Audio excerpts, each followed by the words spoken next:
So it's a tough day for him and everybody who lost somebody. And you know, I know you've heard me say it before, and I'll probably get criticized for saying it again. But these memorials are really important. But they're also incredibly difficult for the people who are affected by them. Because it brings back the moment you got the phone call. It brings back that instant you got the news, no matter how many years go by. So I've been thinking about it.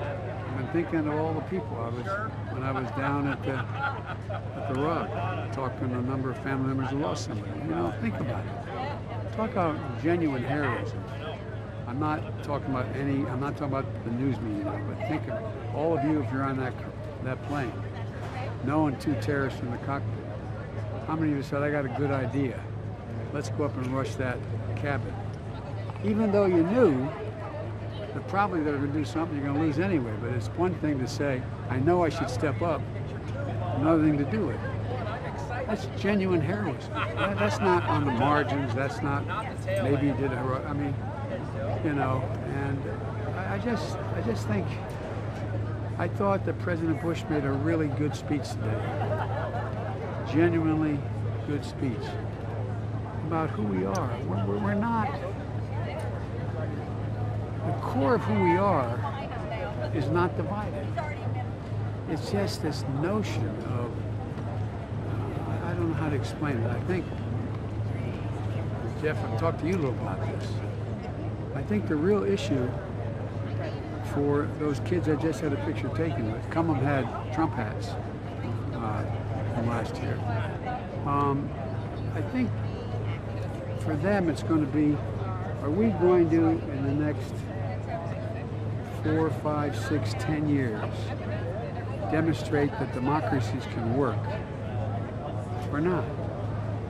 Because I just had a long, I'm not going to discuss it with you now, but I had a long conversation with President Xi for over an hour and a half. Not last night, the night before last. And I've had that one-on-one summit with Putin, and I've spoken with others. There's a lot of autocrats who truly believe that democracies can't function in the 21st century. Not a joke. They think because the world is changing so rapidly and people are so divided, you can't bring people together in a democracy to get a consensus. And the only ones that are going to be able to succeed are the autocrats. That's why it's so damn important we demonstrate. Everybody says, Biden, why do you keep insisting on trying to bring the country together? That's the thing that's going to affect our well-being more than anything else, how the rest of the world responds to us. Knowing that we actually can, in fact, lead by the example of our power again. And I think we can do it. We've got to do it. And so it's all tied. And I meet with these people. You know, I know you're all tired of hearing me say, you know, a lot of good folks on Wall Street, but they didn't build the country. Hard-working middle-class folks built this country, and the unions built the middle class. It's about time we start showing them some real respect again. And that's why I'm hopeful. I know a lot of you think I'm just always too optimistic, but I think we're going to get a major pieces of legislation through, both on a bipartisan basis, and I think we're going to get something done consequential, and the whole issue of dealing with human infrastructure. And when we do that, it's more than just how it's going to grow the economy in an exponential way in the near term. But the rest of the world's going, whoa, how do you do that? I thought they didn't talk to each other. Anyway, you ask what I was thinking, that's what I've been thinking about today. How do you get back to that state of unity that you were talking about and that President Bush was talking about? By being honest when I make a mistake, by being straightforward, telling people exactly what I want to do, letting them know that there's nothing, no hiding the ball. You know, if you take a look at the polling data, as my numbers have dropped, you've seen that my package is overwhelmingly popular. Overwhelmingly popular. And so that's why you're going to see, and I get it, a lot more direct attacks on me, not what I'm for. And that's I'm a big boy. I've been doing this a long time. But I really think that you know, so far, most people understandably thought I couldn't get any of this done. I couldn't get the first bill passed. We got it passed. It grew the economy. We're 40% anyway. So I think it's just a matter of showing that what I'm saying, when it works, letting it clear how it works, and when it doesn't work, I'm going to change that. Well, I think people are just looking for, I hope, find out just some straight talk. What should be done, what you believe to be done. And I've been doing this long enough. There's, again, I apologize. Some of you cover me a long time like you. You've heard me say some of this before, but I mean it from the bottom of my heart.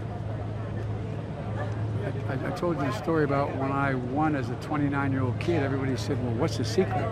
What's the secret? It had to be some special secret. How the hell could I win? Straight up. I had to find something. And I said, the secret is figuring out what's worth losing at the truth. What are you willing to lose over that you believe? If you can't figure that one out, you shouldn't run. You shouldn't do it. And so the things that I'm pushing, I believe. I believe. Now, doesn't mean I'm just, everybody has to agree I'm right. I mean, but I'm just laying out what I think has to be done to bring this country back. You've heard me say it 1,000 times. This is the most unique country in the whole damn world. We're an idea. It's an idea. It's not based on ethnicity. It's not based on geography. It's not based on religion. It's an idea. It really is. We hold these truths. I mean, we never lived up to it, but we've never walked away from it except the previous 4 years. And so, it'd be inappropriate for me to tell you the number of serious Republicans in the past and a few that are still around who call me and tell me, what can I do to help? Because they get it too. They may not agree with everything I say, but this idea that, what do you want to do with Biden? I want to box him. I should be so lucky.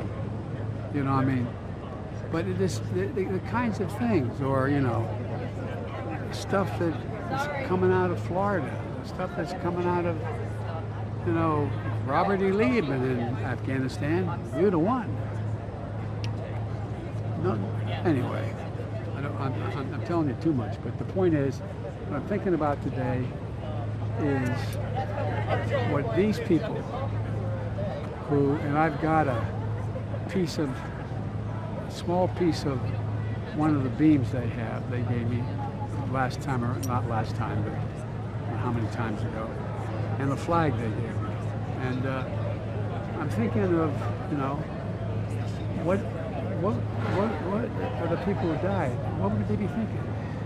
They think this makes sense for us to be in this kind of thing where you ride down the street and someone has a sign saying F so-and-so, or, I mean, it's not who we are. Great.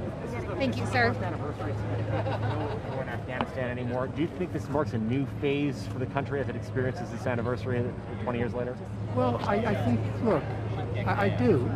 If you read, there was a big article with 16, 17 people, was it in, I guess it was, what was it? Politico, and quoting major players over the last 20 years. And every one of them said, well, look, we didn't start off this way.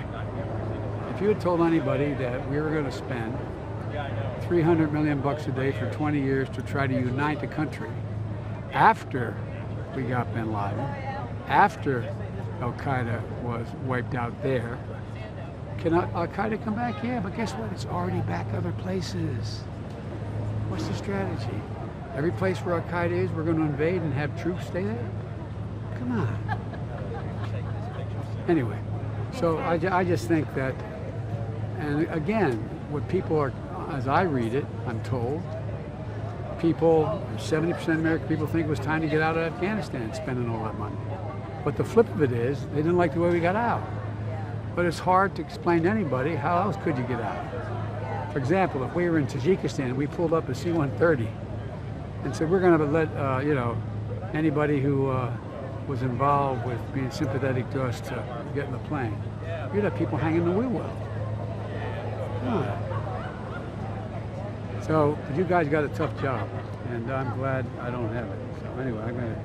Thank you guys. Come on, you guys stay here. Thank you.